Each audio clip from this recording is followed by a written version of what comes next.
It is called the Heartland, the Midwest, Middle America, a place that 150 years ago found itself in the middle of a conflict that would engulf the entire nation, a region where the struggle for freedom would boil into a national war.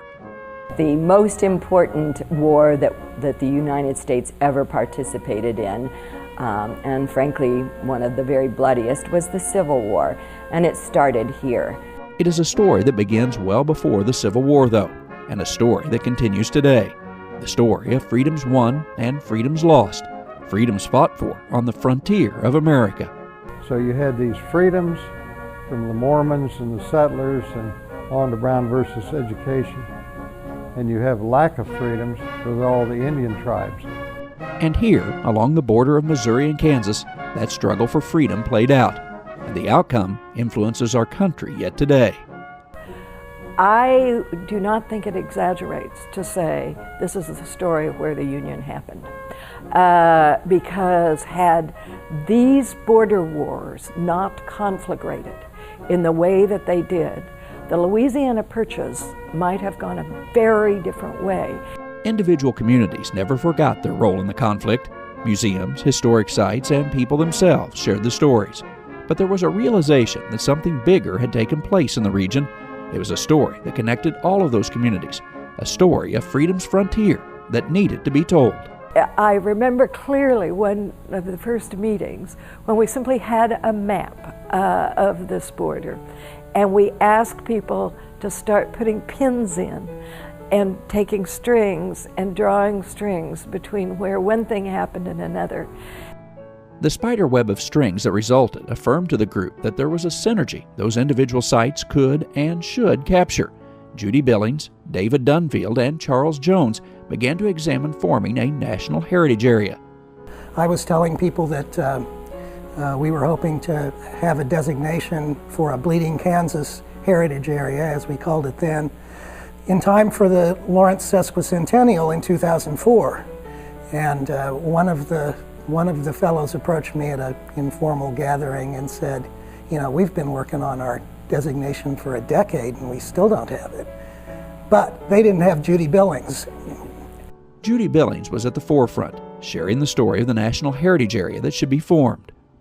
Without her guidance, without her vision, without her persistence, her unwillingness to become discouraged at the obstacles that were thrown in the path, this would never have happened. The leadership of Judy Billings was paramount in moving the group forward, but there were challenges. Those challenges brought another important leader to the table. It takes an act of Congress and the signature of a president. That's a perfect example of where that wouldn't have happened without Deanell. We could have come up with the ideas and tried to advance them, but Deanell had the insight and the connections to make something happen at a national level that was just way beyond the scope of influence that any of us carried. It was Deanell Tacha that pushed the dream of a heritage area to an even larger audience. Her leadership was critical in getting that approval from the U.S. Congress. David and Judy and I had some ideas, but those ideas didn't take wing until we had Deanell driving us forward. There were a great number of individuals assisting in the effort, but it was the work of Judy and Deanell that pushed the dream to reality. Together they made a team that really moved us forward in ways that many other national heritage areas wish they had had that combo. We wouldn't be here today without the two of them. The legacy of the heritage area is perhaps found in the larger story of freedom itself and what it means to generations of Americans. If young people especially don't know these stories, and as Deanell has pointed out, if our generation doesn't tell them, they're going to be lost, probably. And if young people, wherever, whether it's in America or Iraq or any place, don't know the history, they're bound to repeat it.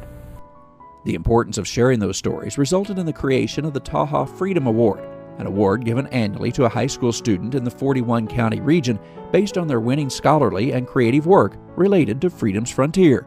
I'm honored that the board would name this award for me, but it's just not about me. It's about engaging new generations, engaging broader groups, making people think about these stories in a much bigger way.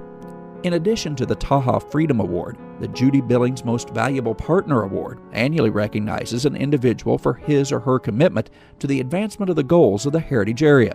The efforts of Judy Billings and Deanell Tacha will always be remembered through these annual awards, and well it should be, for it was here, along freedom's frontier, where freedom was tested, where it grew, and where the foundation was laid for freedom still cherished today. It is a story of a nation told through those who brought us freedom's frontier, National Heritage Area.